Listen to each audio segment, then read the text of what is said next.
Hi అండి, అందరూ ఎలా ఉన్నారు? బాగున్నారా? నేను బాగున్నానండి. ఫస్ట్ అయితే నెయ్యి వేసుకుంటాను.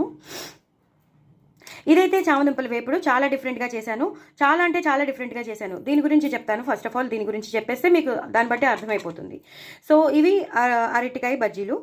సో అరటికాయ బజ్జీలు కావాలంటేను అరటికాయ బజ్జీలు చాలా చాలా బాగా వచ్చాయి. సూపర్బ్ వచ్చాయి. అరటికాయ బజ్జీలు వేశాను.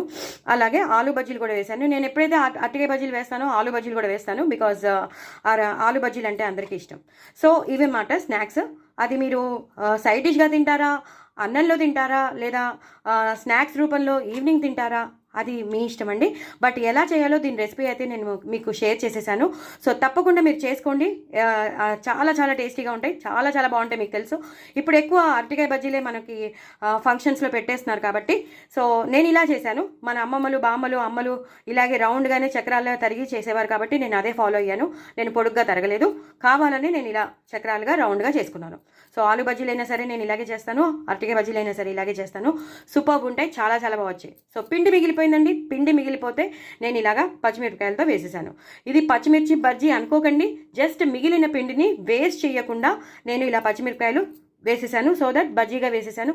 సో దట్ అది రసం కానీ సాంబార్ కానీ పప్పు కానీ ఏమైనా మనకి సైడ్ డిష్లు ఉంటాయి కదా, అందులో నంచేసుకుంటే మనకి పిండి ఖర్చు అయిపోయినట్టు ఉంటుంది, అలాగే పచ్చిమిర్చి సైడ్ డిష్గా తిన్నట్టు కూడా ఉంటుంది. సో ఇంకా పిండి మిగిలితేను నేను అందులో చామదుంపలు ఉడకబెట్టేసుకున్నాను. ఆ చామదుంపలు ఉడకబెట్టేసుకున్న దాన్ని ఆ పిండిలో ఆ పిండి మొత్తం ఏదైతే పిండి మిగిలిందో ఆ చామదుంపల్లో కలిపేసేసి రొంత పసుపు, కరివేపాకు, అలాగే జీలకర్ర వేసేసి మ్యారినేట్ చేసేసాను. అవి చక్కగా నూనెలో వేయించేసాక లాస్ట్లో ఉప్పు, కారం, కొత్తిమీర వేసేసి గార్నిష్ చేశాను.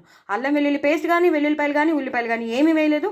చాలా సింపుల్గా ఆ శనగపిండి అనేది ఎలివేట్ అవ్వాలని నేను చేశాను. చాలా చాలా బాగుంటుంది. సూపర్బ్ అంటే సూపర్బ్ ఉంటుంది. నేను అందుకే చెప్తున్నాను, చాలా క్రిస్పీగా వచ్చాయి. మీరు కూడా తప్పకుండా ట్రై చేయండి. చాలా అంటే చాలా బాగుంటుంది. చామదుంపల ఫ్రై ఎప్పుడు రొటీన్గా వేయించుకోవడం కాకుండా ఇలా వేయించుకున్నారనుకోండి, ఒక్కొక్క ముద్ద పెట్టుకుంటుంటే సూపర్ ఉంటుంది. చాలా బాగా వేగాయి. అలాగే ఇవి కూడా చాలా బాగున్నాయి. నేను ఇవి కూడా అన్నంలో నంచుకుంటా, ఇవి కూడా అన్నంలో నంచుకుంటా.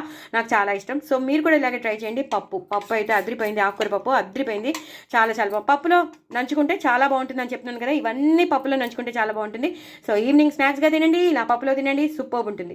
చామదుంపల వేపుడు మాత్రం తప్పకుండా నేను చెప్పినట్టు చేసుకోండి. డిఫరెంట్గా చాలా చాలా బాగుంటుంది. ఇలా కొంచెం శనగపిండి టచ్ ఇచ్చేసి మ్యారినేట్ వేసుకుని ఉప్పు కారం జల్లుకుని తింటే మాత్రం బాగా వేయించాలి. అది కూడా దీని రెసిపీ కూడా నేను మీకు షేర్ చేస్తున్నాను కాబట్టి తప్పకుండా చూడండి, చేసుకోండి, ఎంజాయ్ చేయండి. నా ఛానల్ మాత్రం సబ్స్క్రైబ్ చేసుకోవడం అసలు మర్చిపోద్దండి. బాయ్ అండి.